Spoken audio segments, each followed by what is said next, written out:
é Lamentações 3, 21. Lamentações 3, 21. Quero trazer à memória o que me pode dar esperança. Será que podemos nos lembrar de algo que não conhecemos ou não sabemos? O que vocês acham? É claro que a resposta é não, né? Deus não pode trazer à memória algo que nós não conhecemos e não sabemos.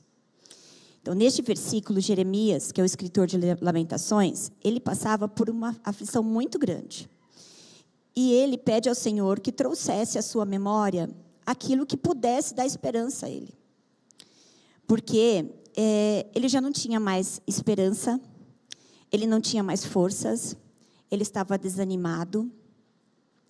Mas nós vemos que no versículo 22 e 23, ele fala sobre a misericórdia de Deus, que não tem fim. Olha que coisa maravilhosa, gente. A misericórdia de Deus não tem fim. E também que se renovam a cada manhã. Então, quando a gente acorda de manhã, novamente o Senhor está renovando as misericórdias sobre as nossas vidas. E Deus é fiel. Então, conosco também é assim. O Senhor é fiel nos momentos de tribulação. Ele nos acalma e nos consola através das Escrituras. Por isso é importante que conheçamos a palavra. Porque só podemos nos lembrar daquilo que conhecemos. E Deus nos traz à memória os versículos que vão nos ajudar a acalmar naquele momento de tribulação. Ele vai acalmar o nosso coração. Então, quando a Derlene me chamou para fazer o devocional, eu fiquei em dúvida entre dois versículos, né? Esse de Lamentações e um de Joel. Mas Deus falou ao meu coração e Ele me direcionou. Uma semana antes do Gael fazer a cirurgia, Deus me direcionou para essa palavra. Eu estava muito angustiada e ansiosa com a cirurgia do Gael. Mas tinha algo em especial que me torturava. Como seria ele ir para o centro cirúrgico? Será que eles viriam buscá-lo no quarto e levá-lo acordado sozinho? Ou ele iria dar eles iam dar algum remedinho para ele dormir naquele momento, e aí eles levariam ele dormindo? Eu temia por um trauma, porque o Gael ele é muito apegado a nós, principalmente a mim, e ele não vai sozinho com outras pessoas, né? Ele só vai com pessoas que ele conhece. Ainda bem, né? Porque a Larissa é o contrário, né, gente? A Larissa vai com qualquer pessoa que chama ela. A gente fica até com medo. Mas eu sentia que podia haver um trauma com relação a isso. E isso estava me torturando. Mas Deus trouxe à minha memória o que me deu esperança. Naquela semana, eu estava assistindo um capítulo da série The Chosen, que eu assisto de conta-gotas, tá, gente? É um capítulo hoje, um capítulo daqui uma semana, e assim vai. Eu vou assistindo, né? Porque muitas vezes eu não consigo. Quando eu começo a colocar para assistir qualquer coisa na televisão, eu durmo. O cansaço é tanto que eu acabo dormindo. Mas, nesse dia, passava o episódio da cura da filha de Jairo. E quando eles chegam lá na casa, falam que a menina já morreu. E Jesus fala para Jairo: eu sabia que eu ia chorar. Eu chorei ensaiando, então, desculpa, gente, eu sou chorona. Não temas, crê somente. Esse versículo ele já me acompanhou uma outra época da minha vida, alguns anos atrás, né? Pouco depois da cirurgia de bariátrica do Antônio Carlos, também foi muito importante esse versículo. Mas a gente acaba se esquecendo, né? Mas Deus traz a memória. E essas palavras falaram profundamente ao meu coração. E passei a falar para mim mesma, para eu mesma: não temas, Ana Paula, crê somente. E meu coração foi se acalmando. E Deus agiu, claro, de uma forma maravilhosa, e Ele foi muito misericordioso. Fizemos a internação, e ao chegar lá no quarto, eles já pediram para eu colocar a roupinha cirúrgica, né, do Gael, e também me deram uma veste, né, para que eu vestisse a roupa de centro cirúrgico. Eu falei: oba, alguma coisa aí já está melhorando. E quando eles vieram buscar o Gael, pediram para que eu sentasse na cadeira de rodas, porque o Gael iria para o centro cirúrgico no meu colo. E as pessoas foram muito humanas com o nosso menininho, porque eu entrei com ele no centro cirúrgico. De lá nós fomos até a sala de cirurgia juntos. Eu coloquei o Gael na mesa cirúrgica e tinha um negócio que eu não sei, os médicos aqui devem conhecer, eu não conhecia. Tinha como se fosse um balão, assim, na mesa, né? E eles enchem aquilo com um ar quentinho, para que o Gael não sentisse frio durante a cirurgia, né?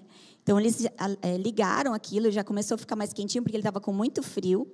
E o anestesista entrou na brincadeira que eu estava fazendo com o Gael, que ele iria usar uma máscara de astronauta. Ele fala que ele vai ser astronauta no futuro, gente. Olha só se eu posso. E ele, então, usou essa brincadeira para colocar os aparelhos no Gael, né, dizendo que era a roupa do astronauta.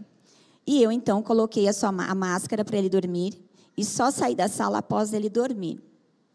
Foi feita a cirurgia e, assim que ele foi para a recuperação, eles vieram me chamar, colocaram um banquinho ao lado da maca dele e eu fiquei ali sentadinha, olhando ele até que ele acordasse. No momento de acordar, a enfermeira falou, pode acordar ele, do jeito que você costuma acordar, mamãe.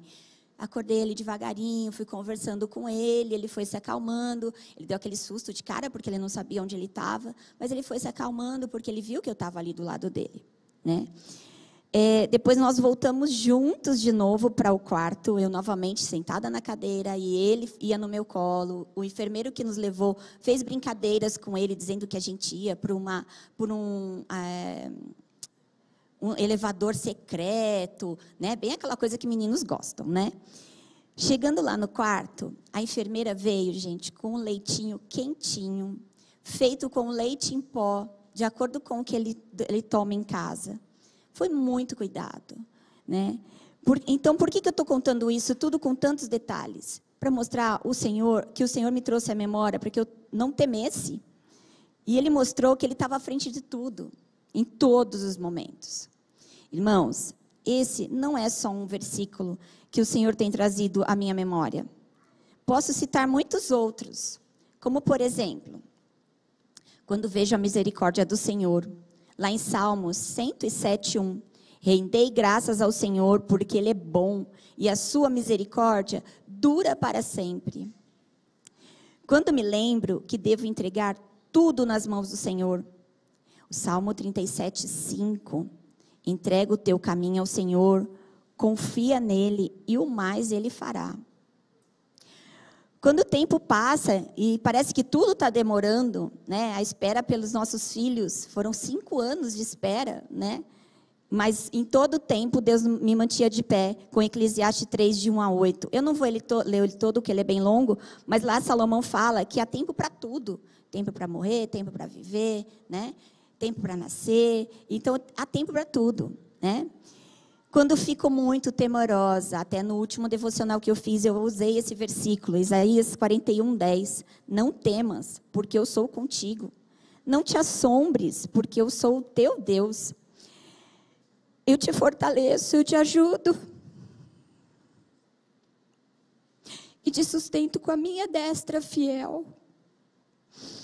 Esse versículo, ele me acompanha desde que eu me converti. E Ele sempre está com a sua destra fiel, estendida para mim. Quando precisamos de coragem, esse versículo especialmente usei muito com o Gael no pós-cirúrgico, para que ele fosse corajoso nos cuidados. Contei-lhe a história de Josué e como foi corajoso. Porque ele teve muita dor, ele chorou muito, ele tem trauma até hoje, ele já está são, mas ele não deixa a gente limpar direito o local, ele tem medo ainda. Mas ele foi corajoso, muito corajoso. Então, eu contava para ele a história de Josué. E lá em 1:9, não te mandei eu ser forte e corajoso. Não temas, nem te espantes, porque o Senhor teu Deus é contigo, por onde quer que andares. Podemos também nos lembrar dos personagens da Bíblia. Gente, quantos personagens a gente tem de exemplo, né? Davi, como foi corajoso a enfrentar o gigante. Outra história que o Gael ouviu muitas vezes nesses últimos tempos. Agora ele quer só assistir filminho que tem o Davi, né? Ele quer ver o Davi matando o gigante a todo momento. Toda hora. Mamãe, coloca lá, mamãe, para eu assistir. A gente descobriu o Superbook, né? Que tem um monte de filme da Bíblia. Então, eles ficam lá assistindo, ele pede sempre o Davi. Maria, quando soube que geraria o Salvador, se dispôs imediatamente. Ela nem titubeou. Eis-me aqui, Senhor, né? Que exemplo maravilhoso Maria nos deu. A fé de Ana em sua oração por um filho, e Deus lhe deu Samuel. Os tantos milagres de Jesus, os ensinamentos que nos deixou no Sermão do Monte. Gente, os evangelhos é exemplo total do que Jesus faz pela gente, né? E que ele vai fazer ainda. Então, outros tantos, né, que a gente poderia falar aqui toda amanhã, depois, né, dias e dias falando de exemplos. Então, mas podemos responder a pergunta que fiz no início? Só podemos nos lembrar daquilo que conhecemos. Portanto, leiam a palavra, estudem, se aprofundem no conhecimento. Não fica com aquele conhecimento raso, não. E no momento que precisar, Deus lhe trará à memória aquilo que lhe pode trazer esperança.